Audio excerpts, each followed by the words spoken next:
Welcome to ভরপুর বিনোদন। ভরপুর বিনোদনে আপনাদেরকে স্বাগতম। জানিয়ে দেব আজকের খবরগুলো।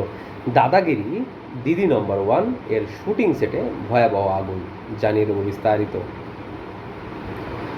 ওপার বাংলার জনপ্রিয় রিয়েলিটি শো দাদাগিরি দিদি নাম্বার 1 ও সারেগামাপার শুটিং সেটে ভয়াবহ আগুন লেগেছে। সোমবার 22 এপ্রিল বেলা 11:30টার রাজারহাটের ডিআরআর স্টুডিওতে আগুন লাগার ঘটনা ঘটেছে বলে জানিয়েছেন প্রত্যক্ষদর্শীরা। ভারতীয় সংবাদ মাধ্যমের খবরে অনুযায়ী প্রত্যক্ষদর্শীরা জানিয়েছেন অগ্নিকাণ্ডে অল্প সময়ের মধ্যেই ভস্মীভূত হয়েছে মেকআপ ভ্যানগুলো।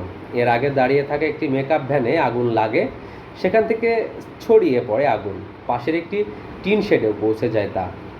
মেকআপ ভ্যানের এসি থেকেই এই আগুনের সূত্রপাত বলে প্রাথমিকভাবে ধারণা করা হচ্ছে। এই ঘটনায় কোনো হতাহতের খবর পাওয়া যায়নি। তাৎক্ষণিকভাবে ক্ষয়ক্ষতির পরিমাণও জানা যায়নি। আগুন লাগার বিষয়টি বুঝতে পারা মাত্রই স্টুডিওর কর্মীরা পাশের জলাশয় থেকে পানি এনে নেভানোর চেষ্টা করেন।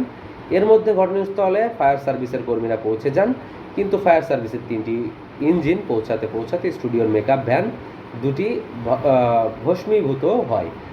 ফায়ার সার্ভিস কর্মীদের ঘটনাস্থলে দেরিতে পৌঁছানোয় ক্ষোভ প্রকাশ করেছেন স্থানীয়রা। ফলে উত্তেজনা ছড়ায়। আপাতত ঘটনাস্থলে রাজারহাটের থানার পুলিশ রয়েছে। একই সঙ্গে এই ঘটনার বিষয়টি খতিয়ে দেখা হচ্ছে। তো আজকের খবর এ পর্যন্ত। পরবর্তী আপডেটের জন্য ভরপুর বিনোদনের সঙ্গেই থাকবেন। ধন্যবাদ।